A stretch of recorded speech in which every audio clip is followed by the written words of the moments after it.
하지 못하고 남겨둔 일이 마음을 아프게 한다라고 하는 마그리 싱스터의 시가 있습니다. 오늘 하루 무슨 일을 했습니까? 미처 하지 못하고 남겨둔 일은 무엇입니까? 해가 서산해질 때 우리의 마음을 아프게 하는 건 남겨둔 일입니다. 잊어버린 부드러운 말, 쓰지 않은 편지, 보내지 않은 꽃, 밤이 깊어가는 시간 내 가슴에 남는 잔영들입니다. 형제들 앞을 가로막고선 그 돌들 내가 치워줄 수도 있었는데 힘 복돋아 주는 말, 바쁘다는 핑계로 남겨두었습니다. 내 문제 안고 있느라 우는 친구 안아주지 못했습니다. 우는 가슴 어루만지는 사랑의 말을 놓쳤습니다. 하루에는 짧고 슬픔은 크기만 합니다. 해가 서산해질 때까지 남겨진 일이 마음을 아프게 합니다. 오늘 하루 내가 잘한 일이 아니라 미처 하지 못하고 남겨둔 일들이 세상을 아프게 합니다. 깊은 밤 내 마음 한구석 아프게 남아있는 잔영이 나를 슬프게 합니다. 작은 일도 제대로 감당하지 못하고 하루해를 마칠 때에 때로는 찜찜하다는 말을 여러분 아십니까? 죄는 인생의 해질 무렵 우리를 참 아프게 합니다. 죄는 늘 우리를 부끄럽게 합니다. 죄는 우리를 위축시킵니다. 모든 사람이 안고 살아가는 죄의식, 이건 좋은 것일까요? 아니면은 나쁜 것일까요? 이런저런 일로 일정을 소화하다 보면 잠시 짬이 나는 시간이 있습니다. 그때마다 저는 공원길 산책을 즐기곤 합니다. 한 번은 공원 산책길에 배가 아파 화장실에 들렀지요. 화장실이 좌변기가 아니라 쪼그리고 앉아야 하는 변기였습니다. 저는 40대 이후에 퇴행성 관절염을 우리 하나님이 고쳐주신 이후에 양반다리를 하거나 쪼그리고 앉아본 적이 없습니다. 하나님이 고치신 무릎인지라 소중하고 소중하게 다루곤 합니다. 장애인 화장실이 마침 비어 있었습니다. 사람도 없었습니다. 얼른 들렀다가 나와야지 하고 잠깐 앉았다 나왔습니다. 불사 휠체어에 앉은 장애인 한 분이 저를 똑바로 쳐다봅니다. 그리고 그 뒤에 있는 건장한 남자가 눈을 크게 부릅뜨고 저를 노려봅니다. 간단한 목례로 죄송합니다 인사를 하고 나왔지요. 그날 밤 늦게까지 얼마나 부끄럽고 찜찜하고 창피하던지 마치 그 사슴 같은 장애인의 눈망울이 나를 알아보는 눈동자였습니다. 틀림없이 TV에서 나를 본 것 같아. 전화를 걸어서 내 무릎의 형편을 설명해야 되는데 전화번호를 알 길도 없었습니다. 죄책감은 참 우리를 불편하게 합니다.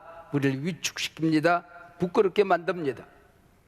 죄책감이나 정죄의식은 우리의 기쁨과 내적 평화를 앗아갑니다. 우리는 분명 예수 믿고 영생을 얻었는데 아직도 우리 안에는 육의 갈등이 남아 있습니다. 우리 안에는 선한 지킬 박사도 살아있고 나쁜 하이드도 꿈틀거리고 있습니다. 내 진실 뒤에는 가식이 나를 비웃고 있습니다. 내 자비 뒤에는 교만이 나를 노려보고 있습니다. 예수 믿었으면 이런 하이드의 마음점은 사라져야 하는 건데 하나님의 자녀가 되었으면 죄의 유혹은 사라지고 갈등은 없고 탐욕도 죽어야 하는 것 아닙니까? 근데 웬일입니까? 내 안에는 항상 지킬 박사와 하이드가 싸움을 하고 있습니다. 믿음 좋은 사람도 그 믿음이 흔들립니다. 성령을 체험한 사람도 낙심합니다. 치유의 은사로 죽을 병에서 살아난 사람도 별로 달라진 게 없어 보일 때가 있습니다. 능력의 선지자 엘리야, 이세벨 여인 한 사람 때문에 낙심하고 절망합니다. 로뎀나무 아래 누워서 죽여달라 하나님 앞에 넋두리를 합니다. 종교개혁자 마틴 루터도 절망과 낙심에 쓰러져 있을 때가 있었습니다. 아내가 상복을 입고 통곡을 합니다. 아니, 여보, 누가 죽었어? 하나님이 돌아가셨어요. 무슨 불경스러운 말씀을. 하나님이 살아계시다면 당신이 그렇게 쉽게 절망할 수 있단 말입니까? 하나님이 죽지 않고서 어떻게 그렇게 허무하게 쓰러질 수 있단 말입니까? 영적 거인 사도 바울도 오늘 본문 바로 앞장 로마서 7장에서 내적인 갈등을 토로합니다. 내 속에는 두 개의 나가 매일같이 싸우고 있다. 선을 행하려는 내 마음과 악을 행하려는 내 마음이 싸우고 있다는 겁니다. 오늘 보면 로마서 8장에서는 죄를 지으려는 이 마음을 육신이라는 말로 표현합니다. 로마서 8장 1절로 11절 본문 11절 아래 육신이라는 말이 10번 이상 등장합니다. 선을 행하려는 마음, 영이라고 하는 말 또한 10번쯤 등장합니다. 그러므로 오늘 본문에서는 죄와 사망의 법이란 말과 생명의 성령의 법이라고 하는 말이 날카롭게 대조되고 있습니다. 오늘 설교 제목이 그리스도 안에 있는 크리스찬의 위대한 승리의 비결, 성령의 법, 성령의 법입니다. 사랑하는 여러분, 여러분 안에는 이런 갈등이 없습니까? 여러분 안에는 영적인 투쟁이 없습니까? 우리는 구원받았지만 내 안에 영적 싸움과 갈등이 있다는 사실을 인정하고 오히려 그것을 긍정적으로 받아들여야 합니다. 그래서 성서학자들은 오히려 이런 연약함, 갈등을 인간다움이라고 표현을 했습니다. 우리가 구원받았지만은 육의 몸을 입고 있는 동안에는 병들 수 있습니다. 문득문득 낙심, 절망, 상처가 자리를 잡습니다. 내적 갈등, 영적 투쟁에서 실패하고 죄의식에 사로잡힐 때가 있습니다. 이런 갈등을 긍정적으로 받아들이라는 겁니다. 불신자는 기도하지 않아도 갈등이 없어요. 선을 행하지 않아도 고민이 없어요. 저는 감옥에서 알파 코스를 진행하다가 거기 있는 사람들이 간정대회를 보았습니다. 어떤 간증관이 어떻게 하면 멋있게 죄를 짓는가, 어떻게 하면 멋있게 사람 죽이는가 간증대하는 걸 제가 봤어요. 그걸 자랑스럽게 여깁니다. 죄와 사망의 법이 그들을 지배하기 때문입니다. 그러나 우리에게는 넘어질 때마다 거룩한 아픔이 있어요. 영적인 진통이 있더란 말입니다. 이 영적인 투쟁과 갈등에서 우리가 깨끗이 인정하고 받아들여야 되는 또 다른 한 원리가 있습니다. 이 싸움과 갈등은 내 힘으로, 내 노력으로, 내 의지로 승리할 수 있는 싸움이 아니라는 것입니다. 분명히 나요, 내 문제인데 내가 뭔가 해볼 수 있는 길이 없다는 겁니다. 연구해서 이길 수 있는 싸움이 아닙니다. 힘써서 이길 수 있는 싸움이 아니라는 겁니다. 오래전에 어떤 목사님이 난산의 고통을 겪고 있는 산모를 신방 갔습니다. 하도 아이고 사람 살려, 아이고 사람 살려 큰 소리 우는데 예배가 됩니까? 찬송이 생각이 안 나요. 그래서 얼른 생각하기를 544장 울어도 못하네 그랬대요. 그래가지고 애기가 나오려고 하는데 힘을 쓰는 거야. 2절 힘써도 못하네. 그래도 안 나오니까 이제는 또 예배 끝날 때까지는 참아봐야지. 입술을 깨물더래. 참아도 못하네. 4절을 부르는데 쑥 나오더래. 믿으면 하겠네 그래도. 교회 안에 꽤 선하고 품성이 착해 보이는 성도들도 있습니다. 그들은 영적 전투에서 승리하며 사는 사람처럼 보입니다. 목사님보다도 착해요. 기도도 권사님들, 전도사님보다 더 기도를 많이 합니다. 장로님보다 훨씬 더 열심히 충성을 합니다. 근데 율법주의가 또 아래를 틀고 앉아 있어요. 만사에 비판적입니다. 하나님의 은혜가 없어요. 자기 의만 남아 있습니다. 자기에게나 적용해야 되는 율법으로 다른 사람을 비난합니다. 그 얼굴에 행복이 없어요. 교회가 다 썩었다고 입만 열면 떠들고 돌아다닙니다. 문득문득 비판의 말이 터져나오는 걸 자기가 똑똑해서 그런 말이 생각났다고 착각을 합니다. 목사도 교회도 남편도 아내도 자식도 그들 앞에는 비판의 대상일 뿐입니다. 현대판 바리새인들, 서기관들, 율법주의자들이죠. 위선자이지요. 그들의 가슴에는 따뜻함이 없어요. 은혜가 없어요. 푸근함이 없어요. 차라리 죄인이 되었더라면 자기 가슴이나 치며 고백하지요. 예수님이 이 땅에 살아가시는 동안에 예수님께서 사용하실 수 없는 날카로운 말로 비판할 때가 있습니다. 서기관과 바리새인들, 율법주의자들입니다. 독사새끼, 지옥의 자식들, 약대는 삼키고 하루살이는 끌러내는 어리석은 자들, 껍데기는 변화된 것 같은데 본질은 죄가 우글거리는 자식들이라고 책망을 했습니다. 그렇다고 복음적인 사람은 마음대로 죄 짓고 살아도 된다는 뜻일까요? 우리가 예수를 믿었을 때 내 안에 어떤 일이 일어났는가를 알아야 합니다. 나는 예수님과 함께 이미 십자가에 못 박혀 죽었어요. 내 죄는 이전에 지은 죄, 심지어는 지금 짓고 있는 죄, 미래에 지을 죄까지 우리 예수님께 전가되어졌어요. 예수께서 용서하신 죄를 누가 정죄하리요? 저주에서 우리는 자유함을 얻었습니다. 그분이 십자가에 달리실 때, 그분이 못 박히실 때 나도 못 박혀 죽었습니다. 그분이 부활하실 때에 나도 예수 안에서 부활하여 내 안에 부활의 생명이 넘치고 있는 겁니다. 할렐루야. 그 풍성한 삶이, 하나님 나라에서 누리게 될 그 풍성한 삶을 가불에다가 내가 쓰는 거야. 예수님이 말씀하셨습니다. 내가 와서 너를 구원한 이유가 뭔지 아니? 하늘나라 백성 내 양으로 하여금 풍성한 삶을 살게 하기 위함이다 그랬습니다. 그 풍성한 삶이 내 것이 되었다는 거야. 사랑하는 여러분, 자꾸 넘어지고 죄 짓는 나에게 집중하지 말라는 겁니다. 내 안에 일어나는 욕망과 탐욕을 묵상하지 말라는 겁니다. 내가 예수 믿었을 때 얼마나 어마어마한 존재가 되었는지, 내 신분이 어떻게 달라졌는지, 거기에 집중하라는 거예요. 내가 죄를 짓고 절망하고 낙심하고 나는 안 돼 하고 좌절할 때에 거기 있는 그 모습은 당신이 아니에요. 당신의 자리가 아니에요. 당신의 것이 아니에요.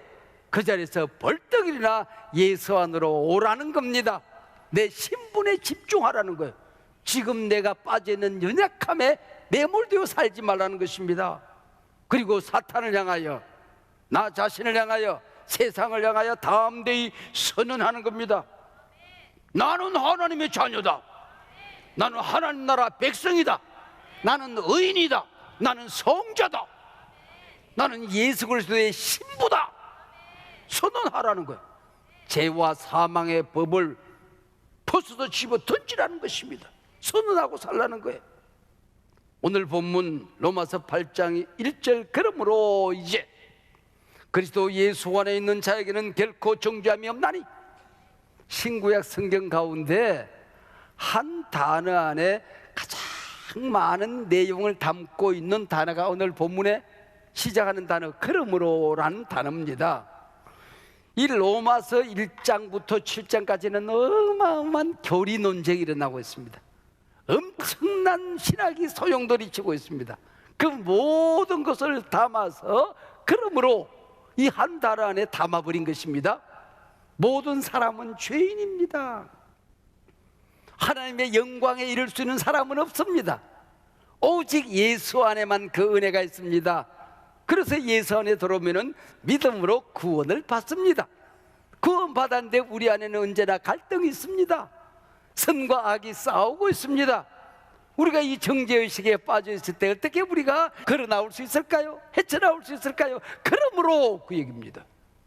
이 어마어마한 내용이 그 안에 담겨 있다 그런 얘기죠. 그러므로 이제 그렇습니다.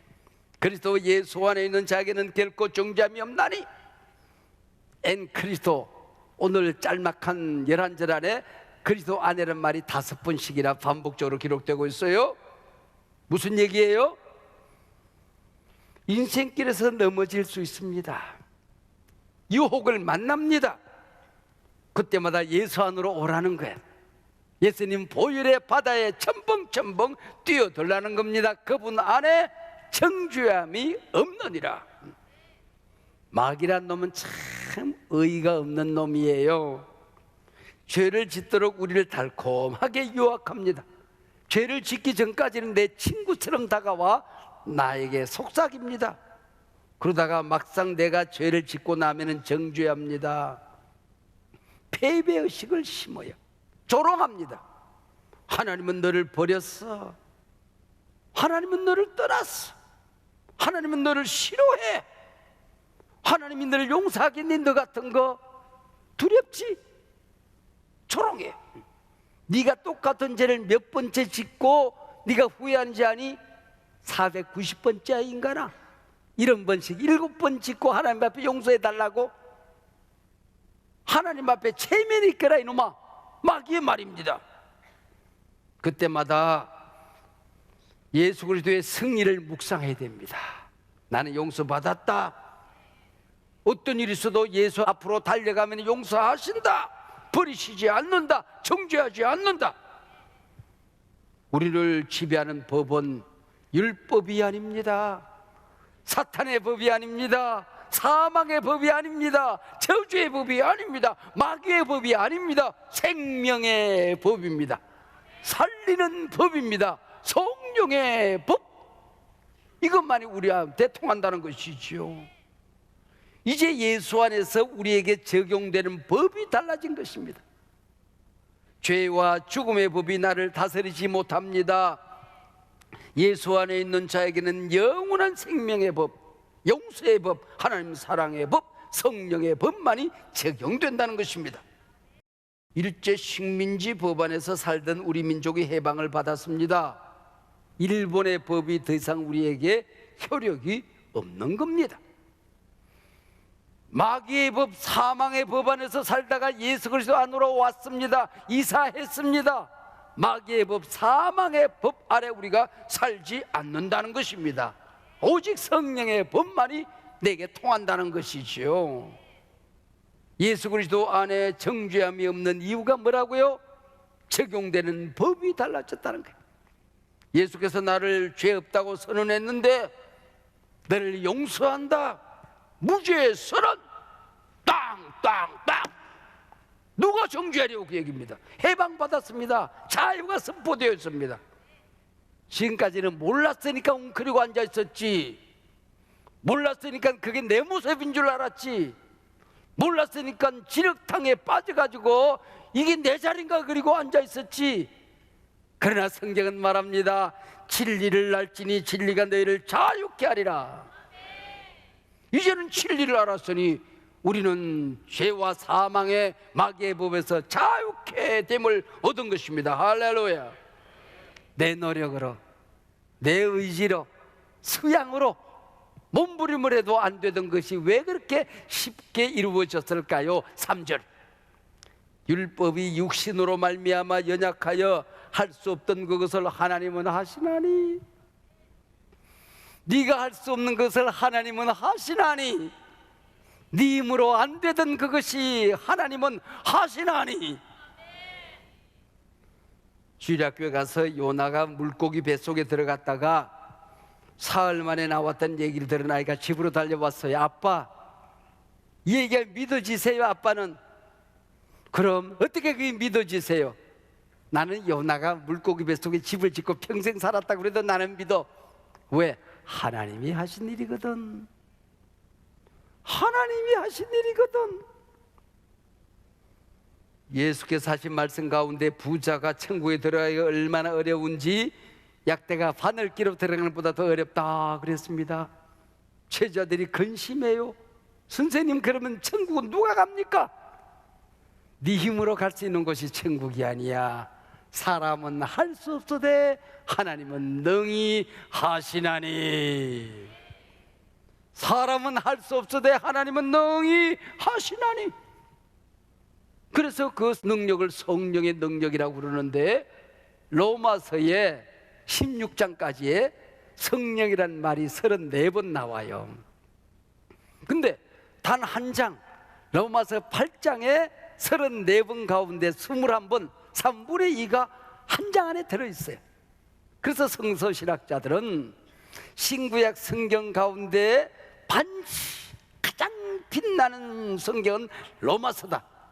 로마서 가운데도 8장은 반지 가운데 반짝 빛나는 다이아몬드와 같다, 그렇게 이름했습니다. 8장 안에 이런 어마어마한 진리가 담겨 있더라, 그런 얘기지요. 성령은 우리 연약함을 도우십니다. 하나님을 사랑하는 자, 곧 그 뜻대로 부르심을 입은 자들은 모든 것이 합력하여 선을 이룹니다. 연약함 때문에 강력한 성령의 도움을 받습니다. 가진 것이 없기 때문에 부하신 하나님을 의지하고 살아가게 되는 것입니다. 죄가 많은 곳에 은혜가 많다는 역설적인 경험을 하게 되는 것입니다. 성령의 법, 성령의 법 그랬는데 머릿속에 깨끗하게 정리가 안 돼요. 이 법이란 말을 다른 말로 바꿔보면 재미있습니다. 이 법이란 말은 통치, 다스린다, 그런 뜻이에요. 성령의 법이란 얘기는 성령이 통치하시니까 의도, 죄도, 지옥도, 천국도, 모든 인생의 역사도 성령이 다스리시니까 성령은 능히 하시느니라 그래요. 이 법이란 말을 다른 말로 또 번역할 수 있는데 능력이란 말로 번역할 수 있어요. 사람이 할 수 없는 그것을 성령이 능히 하시라니, 성령의 능력 안에서 이 모든 것이 가능하더라고요. 또 다른 말로 번역할 수 있는데 원리라는 것입니다. 지금까지 나를 지배하고 다스리던 이 마귀의 원리가 통하지 않는 거예요. 죄의 원리가 통하지 않는 거예요. 저주의 원리는 나로부터 완전히 떠나간 것입니다. 구원의 원리, 용서의 원리, 자유의 원리, 천국의 원리가 내 안에 있기 때문에, 생명의 성령의 법이 내 안에 있기 때문에 능히 하나님이 내 안에서 자유를 선포하고 진리를 알므로 말미암아 우리 가운데는 구속받은 정죄함이 없는 자유를 누리게 되는 것입니다. 할렐루야. 개그우먼 김혜선 씨는 남자보다도 강한 캐릭터로 인기를 모으던 분입니다. 지금도 골 때리는 그녀들 재밌어요. 골 때리는 그녀들 축구 프로그램에서 FC 개벤저스 개그우먼 팀을 강인한 체력으로 이끄는 분입니다. 독일 유학을 떠나기 전에 사귀던 남친이 있었어요. 만날 때마다 하는 말이 넌 남자야, 너는 여자가 아니야. 그래서 여자가 되기 위해서 몸부림을 합니다. 그래서 가슴 수술을 2번이나 받습니다. 그래서 문득 어느 날 여자를 사랑하는 사람을 섹스 심볼로만 이해하려고 하는 저 남친의 사랑은 사랑이 아니다는 깨달음이 오는 거예요. 그래서 속고 살았던 게 억울해서 독일로 떠나갑니다. 죽으려고 떠나가는 거야. 왜 유학 갑니까? 그랬더니 죽기 위해 유학을 갑니다. 그래서 그 유학 길에 스테판이라고 하는 지금의 남편을 만납니다. 죽음의 자리가 생명의 자리로 바뀌어지기 시작해요. 수술한 가슴이 아프기 시작합니다. 그래서 가슴이 아프다고 고백을 했더니 스테판이 하는 말이 참 재미있습니다. 당신은 가슴이 크나 작으나 있으나 없으나 당신 김혜선일 뿐이요 나의 소중한 사람 내 사랑입니다. 그렇게 고백을 해요. 용기를 얻고 독일 병원에서 가슴 보형물 제거 수술을 받습니다. 의식이 돌아와서 체어에 끌려서 병실에 돌아왔더니 스티븐이 천사같이 환하게 웃는 모습으로 김혜선 씨를 반깁니다. 그리고 꼭 안아주면서 말합니다. 심장 뛰는 가슴이 가까워져서 좋다. 심장 뛰는 가슴이 가깝게 느껴져서 좋다. 그 품에 안겨서 대성통곡을 하죠. 자녀를 갖는 일을 두고 한국을 방문한 김혜선 씨의 시부모님들은 묻는 기자들의 질문 앞에 그렇게 말합니다. 아이를 같든 같지 않든 사랑하는 내 자녀들이 선택할 일입니다. 어떤 선택을 하든지 우리는 그 선택을 존중할 것이고 그들의 선택을 우리는 사랑할 것이고 즐겨 함께 가족이 될 뿐입니다. 심장 뛰는 가슴이 가깝게 느껴져서 참 좋다. 나는 그들의 결정을 사랑할 것입니다. 근사하지 않습니까? 복음 안에 이런 자유가 있는 것입니다. 율법의 법칙과 성령의 법칙은 이렇게 다른 것입니다. 예수 안에는 자유를 잃어버린 사람과 이 진리를 알고 자유를 얻은 사람과는 하늘과 땅만큼이나 다른 것입니다. 우리가 누리는 가장 큰 은혜는 정죄받지 않는 은혜입니다. 우리가 누리는 가장 큰 은혜는 범죄하고도 용서 안에서 자유함을 누리는 은혜입니다. 우리는 오늘도 죄와 사망의 법에 좌우되는 사람들이 아닙니다. 우리는 율법의 통치 아래 있는 사람이 아닙니다. 생명의 성령의 법, 생명의 성령의 원리, 생명의 성령의 능력, 생명의 성령의 다스림 안에 살아가는 사람입니다. 죄책감으로부터 당신은 자유를 얻었습니다. 생명의 성령의 능력만이 내 안에 충만하기 때문입니다.